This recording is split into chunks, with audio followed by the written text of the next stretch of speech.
தமிழ் மக்களுக்கு வணக்கம்.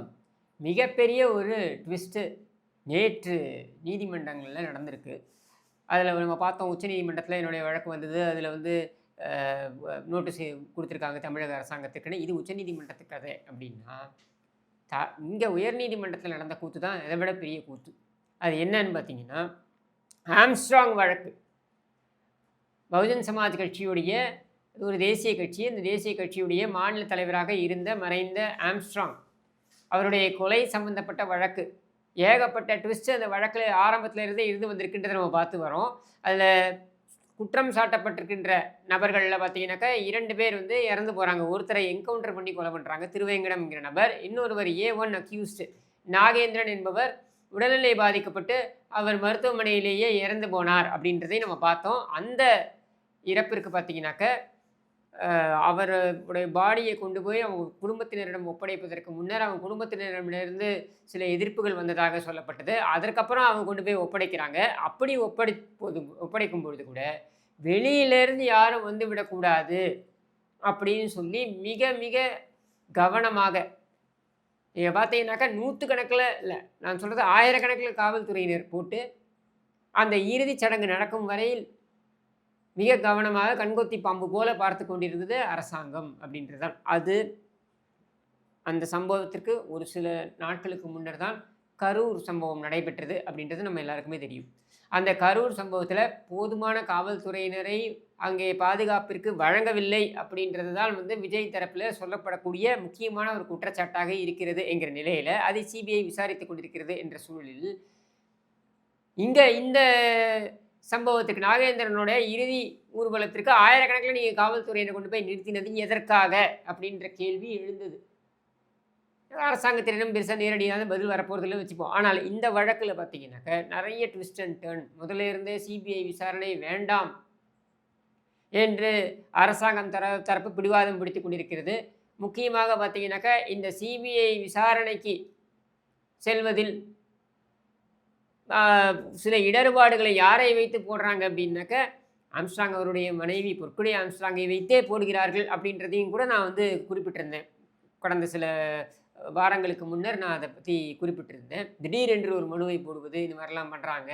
அப்போது இந்த மனு வந்து ஆம்ஸ்ட்ராங் கொலை வழக்கில் இந்த விசாரணையின் மீது எங்களுக்கு முழு திருப்தி என்று அவருடைய குடும்பத்தினரே சொல்லிவிட்டார்கள் அப்படின்னு காவல்துறை வந்து நீதிமன்றத்தில் சொன்னதுக்கப்புறம் இவங்க வந்து ஒரு மனுவை போடுறாங்க. அந்த மனுவை வைத்து தாமதம் செய்ய பார்க்குறாங்க. ஆனால் அது ஏற்றுக்கொள்ளப்படவில்லை. ஏனென்றால் ஆம்ஸ்ட்ராங்குடைய அவருடைய சகோதரர் அவர் வந்து பகுஜன் சமாஜ் பாசபா இங்கே அந்த பகுஜன் சமாஜ் கட்சியுடைய இவர் தலைவர், மாநில தலைவராக இருக்கக்கூடிய திரு ஆனந்தன் அவர்கள், அவரே வக்கீல் தான். அவர் வந்து என்ன பண்ணுறாரு, இந்த முன்னெடுத்து சிபிஐ விசாரணையை நீங்கள் வந்து கண்டிப்பாக ஏற்றுக்கொள்ள வேண்டும் அப்படின்னு சொல்லி கொண்டு போகிறாரு. அது உச்சநீதிமன்றமும் ஆமோதிக்குது. இப்போ இங்கே தான் ட்விஸ்ட் என்னென்னா, சில நாட்களுக்கு முன்னர் அவசரமாக ஸ்டாலின் அரசாங்கம் அங்கே உச்சநீதிமன்றத்துக்கு போகுது. உச்சநீதிமன்றத்துக்கு போயிட்டு எங்களுக்கு மேலே வந்து மரியாதையே இல்லாமல் போயிடும், விசாரணை ஆணையத்தின் மீது அது நாங்கள் வந்து விசாரிச்சுக்கிட்டு இருக்கோம் அப்படின்னும் பொழுது எங்கள் மேலே மரியாதையே இல்லாமல் போயிடும், அதனால் நீங்கள் வந்து இதை மாற்றுங்க, எங்களுக்கு இது பண்ணுங்கள், இடைக்கால தடை கொடுங்க அப்படின்னு கேட்குறாங்க. அதுவும் என்ன 10:30 மணி காலையில் வருது, ஹியரிங் வருது, 10 மணிக்கு நோட்டீஸ் கொடுக்குறாங்க. ஆனாலும் வீடியோ கான்ஃபரன்சிங்கில் போய் தடுக்கிறாரு, ஆனந்தன் தடுக்கிறார்.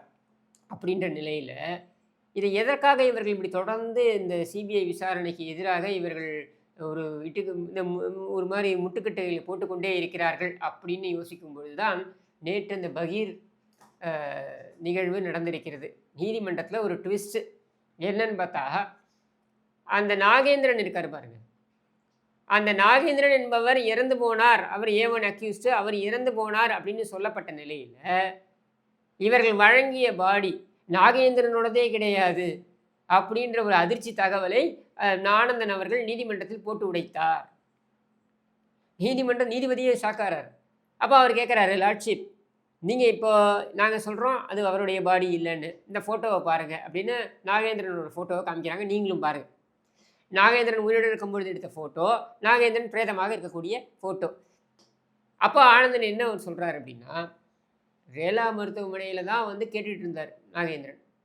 ஆனால் அந்த மருத்துவமனையில் ட்ரீட்மெண்ட் கொடுக்காம ஸ்டான்லியிலேயே வைத்து முடித்தார்கள். ஸ்டான்லி மருத்துவமனையில் இன்னொரு முக்கியமான விஷயம் என்னென்னா, பிளாஸ்டிக் சர்ஜரி அப்படின்றது வந்து அவர்கள் நிபுணர்கள் இருக்கிறார்கள் அப்படின்ற நிலையில் இந்த நாகேந்திரனுக்கு பிளாஸ்டிக் சர்ஜரி மூலமாக முகம் அப்படியே தோற்றம் மாற்றப்பட்டு நாகேந்திரனை கடத்தி சென்று விட்டார்கள். அதாவது நாடு கடத்தி விட்டார்கள். அவர் தப்பி ஓடிவிட்டார், அவர் பர்மாவோ எங்கேயோ தப்பி ஓடிவிட்டார் அப்படின்னு பொருள்பட ஆனந்தன் அவர்கள் அந்த வாதத்தை முன்வைக்கிறார். நீதிபதி கருத்து என்ன தெரிவிக்கிறார்னா, ஏங்க டெத் சர்டிஃபிகேட்டே கொடுக்கலையே, ஒரு ஆவணம் டெத் சர்டிஃபிகேட், ஒருவர் இறந்து விட்டார் அப்படின்றத எப்படிங்க நீங்கள் கொண்டு போய் நீதிமன்றத்தில் சொல்லுவீங்க?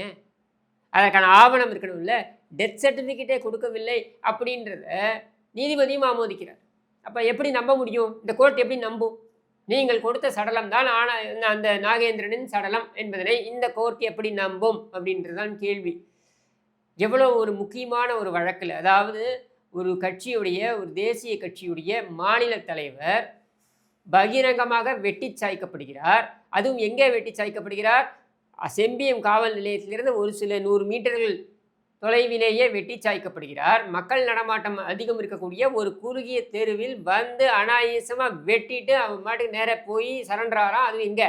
4 காவல் நிலையங்கள் தாண்டி, அந்த லிமிட் தாண்டி போய் சரண்டராராம்.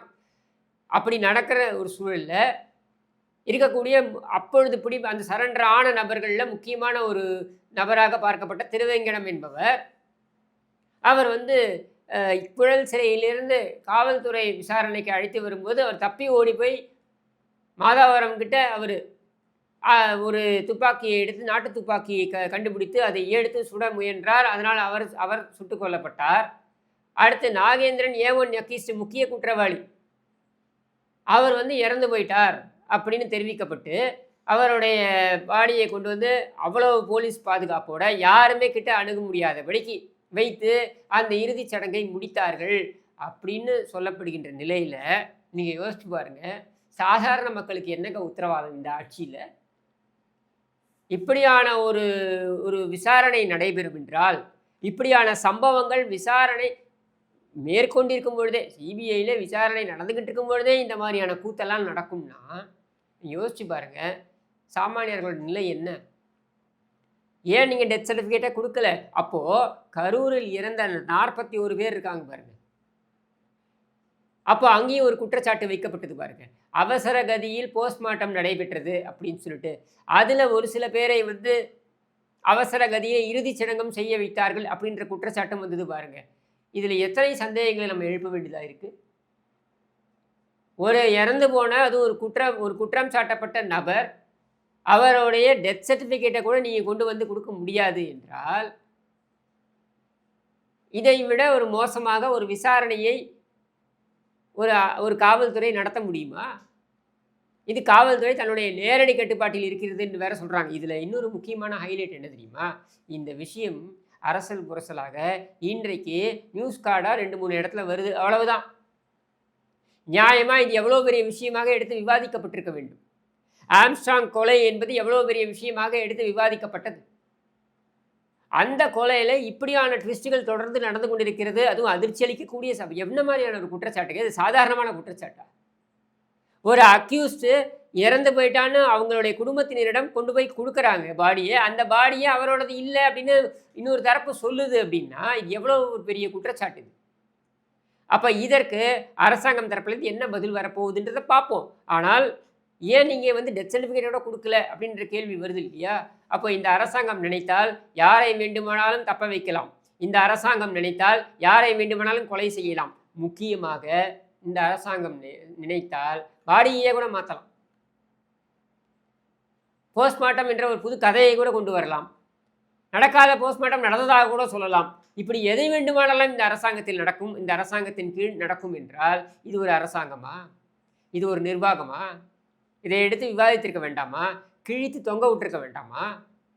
என்னையா நடக்குதுன்னு கேட்டிருக்க வேண்டாமா? இப்போ நான் குற்றச்சாட்டை வைத்ததுனாலேயே அப்படி தான் நடந்திருக்குன்னு நான் சொல்ல வரல. ஆனால் இப்படியான ஒரு சந்தேகத்தை ஒரு தரப்பு துணிச்சலாக கொண்டு போய் ஒரு நீதிமன்றத்தில் வைக்குமா? அடிப்படை முகாந்திரகம் இல்லாமல் வைக்க முடியுமா?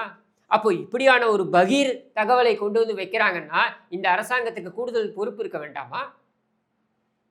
இதை வந்து விளக்கம் தெளிவிப்பதற்கு வர வேண்டாமா? மற்ற விஷயத்துக்கெல்லாம் அதிகாரிகளை கொண்டு வந்து ப்ரெஸ் மீட்னு வைக்கிறீங்களே, இதுக்கு வைக்க வேண்டாமா? யாரை காப்பாற்றுவதற்காக இந்த அரசாங்கம் தொடர்ந்து ஆம்ஸ்ட்ராங் கொலை வழக்கு சம்பந்தமான விசாரணையில் இத்தனை மர்மங்களை அரங்கேற்றி இருக்கிறது? யார் அந்த முக்கிய புள்ளிகள்? இதற்கு பின்னால் இருக்கக்கூடிய புள்ளிகள் எந்த புள்ளிகளை காப்பாற்றுவதற்காக இப்படியெல்லாம் இவர்கள் தொடர்ந்து செய்து கொண்டிருக்கிறார்கள்? இந்த விசாரணையையே சிபிஐயிடம் செல்வதற்கு முன்னால் மூடி மறைத்து விட வேண்டும் அல்லது அழித்து விட வேண்டும் என்பதுதான் இவர்களுடைய நோக்கம். இதெல்லாம் வைத்து பார்க்கும்பொழுது தான் நம்மளுடைய கேள்வி என்ன வருதுன்னா, தொடர்ச்சியாக சிபிஐ விசாரணை என்றாலே இவர்கள் நடுங்குவது எதற்காக என்றால், இந்த குட்டுதெல்லாம் வெளிப்பட்டுவிடும் என்பதனால்தான். அதனால்தான் அவசரமா இல்லைன்னா நீங்களே யோசிச்சு பாருங்க. எலி எதுக்கு அமனமாக ஓடணும்? எதுக்கு நீ 10:30 மணிக்கு விசாரணைக்கு, அதுக்கு 10 மணிக்கு கொண்டு போய் நோட்டீஸ் கொடுக்குற? அவசரமாக கொண்டு வர அதை. அப்போ நீதியரசரே அப்போ கேட்குறாரு, ஏங்க 14ஆம் தேதி தான் நம்மளோட வழக்கு வரப்போகுதுன்னு சொல்லியிருக்கோம். 14ஆம் தேதியோ 24ஆம் தேதியோ வரப்போகுதுன்னு சொல்லியிருக்கோம். அது வரப்போகுது அப்படின்னும் போது நீங்கள் எதுக்கு அவசரமாக இந்த பெட்டிஷனை கொண்டு வரீங்க? அந்த மாதிரிலாம் இடைக்கால உத்தரவெல்லாம் போட முடியாது அப்படின்னு அனுப்பி விட்டார். ஏன்னா உயர்நீதிமன்றத்தில் இப்போ இந்த விஷயம் பேசப்படும் என்று அரசியல் புரசலாக இவர்கள் தெரிந்து வைத்திருக்கலாம். அதனால்தான் எப்படியாவது சிபிஐயிடம் சென்று மாட்டிக்கூடாது, இவங்கள்ட்டனா அப்படியே கதையை முடிச்சிடலாம் என்பதுதான் இவர்களுடைய எண்ண ஓட்டம். நீங்கள் இப்படியே திருப்பி பாருங்களேன். சாதிக் பாட்ஷா மறைந்தார். அந்த சாதிக் பாட்ஷாவுடைய போஸ்ட்மார்ட்டம் யார் செய்தது தெரியுமா? டெக்கால் என்கிற மருத்துவர். இந்த டெக்கால் என்கிற மருத்துவர் அதுக்கப்புறம் சில நாட்கள்லாம் அவர் வந்து வாலண்டரி ரெசிக்னேஷன் கொடுக்குறார். 2011 அவர் வந்து தானாக முன் வந்து ரிசைன் பண்ணுறார். அரசு மருத்துவர் அவர். அப்போ அவருடைய ரெசிக்னேஷனை ஏற்றுக்க மாட்டேங்கிறாங்க அரசாங்கம். போதிய மருத்துவர்கள் இல்லாத காரணத்தால் நாங்கள் ஏற்றுக்கொள்ள முடியாது அப்படின்னு சொல்கிறாங்க. அதுக்காக ஏன் அவர் ரெசிக்னேஷன் கொடுக்குறாருன்னா, அவர் சுயேட்சையாக போட்டி போட வேண்டும் என்று முடிவெடுத்தார். அந்த காலகட்டத்தில் எதற்காக அவர் வந்து ரிசைன் பண்ண வந்தார்? எந்த உண்மையை போட்டு உடைப்பதற்காக அவர் வந்தார்? நான் சொல்ல சாதிக் பாட்ஷா யார் உங்களுக்கு தெரிஞ்சிருக்கும் இல்லையா? ஸ்பெக்ட்ரம் ராஜா அந்த வழக்கில் அதில் சொல்லப்பட்ட விஷயம் என்னென்னா, அன்றைய காவல்துறை உயர் அதிகாரியாக இருந்த ஜாஃபர் சேட் மற்றும் இவர் நக்கீரன் காமராஜ் இவர்கள் இருவரும் சேர்ந்து தான் சாதிக் பாட்ஷாவுடைய கதையை முடித்தார்கள் அப்படின்னு குற்றச்சாட்டு அப்பொழுது வைக்கப்பட்டது. அந்த குற்றச்சாட்டிற்கு வலு சேர்க்கும் விதமாக இவங்களுடைய சாதிக் பாட்ஷாவுடைய குடும்பமும் கூட அந்த ஒவ்வொரு ஆண்டும் பார்த்திங்கனாக்கா அதில் வந்து ஒரு ஆடு ஒன்று கொடுப்பாங்க, பேப்பர்லாம் கொடுப்பாங்க. சேராத இடம் சேர்ந்து இப்படி சிதைந்து போய் விட்டாயே அப்படின்னு சொல்லி கொடுப்பாங்க. அவங்களும் நிறைய குற்றச்சாட்டுகளை வைத்தார்கள். இன்னும் சொல்ல வேண்டும் என்றால் வைகோவே வந்து ஒரு ப்ரெஸ் மீட் ஒன்று வச்சு சொன்னார்.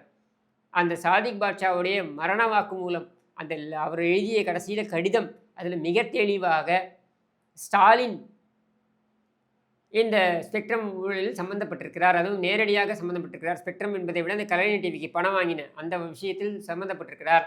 எப்படி சம்மந்தப்பட்டிருக்கிறார் என்றால், ஷஹீத் பல்வா என்கிற அந்த நபர், குசேகான் ஃப்ரூட்ஸ் அப்படின்ற ஒரு நிறுவனத்துடைய நபர் தான் கலைஞர் டிவிக்கு அந்த 300 லட்சம் கோடி ரூபாய் கொடுத்தது.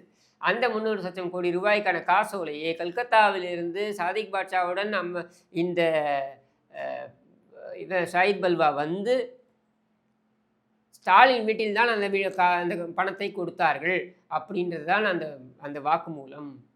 இந்த வாக்குமூலத்தை மூடி மறைத்து விட்டார்கள் அப்படின்றதையும் போட்டு உடைத்து, அது மட்டும் இல்லாமல் சாதிக் பாட்ஷா தற்கொலை செய்து கொள்ளவில்லை, தற்கொலை செய்யப்பட்டார். அண்ணா நகர் ரமேஷ் ஞாபகம் இருக்குல்ல, குடும்பத்தோடு இறந்து போனாங்களே, அதில் இந்த 2 வயசு குழந்தையும் சேர்ந்து தற்கொலை செய்துக்கிச்சின்னு முடிச்சாங்களே கதையை. அதுதான் இங்கேயும். தாக்கரெட்டின்னு ஞாபகம் இருக்குல்ல, யார் வெட்டினாங்கன்னே தெரியாது, அவரை வெட்டி கொண்டு செத்து போனாருன்ட்டு. இதெல்லாம் தொடர்கதை திமுகவில். அந்த வழியில் தான் இன்றைக்கு ஆம்ஸ்ட்ராங் வழக்கையும் மூடி மறைக்கிறார்கள். யாரோ ஒரு பெரிய நபர்களை காப்பாற்றுவதற்காக பிணத்தையே மாற்றுகிறார்கள். உயிருடன் இருப்பவரை இறந்து போனவராக கூட அறிவிக்கிறார்கள். எப்படின்லாம் குற்றச்சாட்டு வருது பாருங்க. இதையெல்லாம் நம்பாமல் இருக்க முடியுமா? இதெல்லாம் உங்களுடைய பார்வைக்கே விட்டுறேன். ஆனால் ஒரு மீடியா கூட இதை எடுத்து விவாதிக்கவில்லை என்பதுதான் இதில் நாம் கூர்ந்து கவனிக்க வேண்டியது. இவர்களா அறத்தை பற்றி பேசுகிறார்கள், இவர்களா நேர்மையான ஊடகவியாளர்கள் அப்படின்றத உங்கள் மனசாட்சியிடமே நான் விட்டு விடுகிறேன் என்று கூறி விடைபெறுகிறேன். நன்றி, வணக்கம்.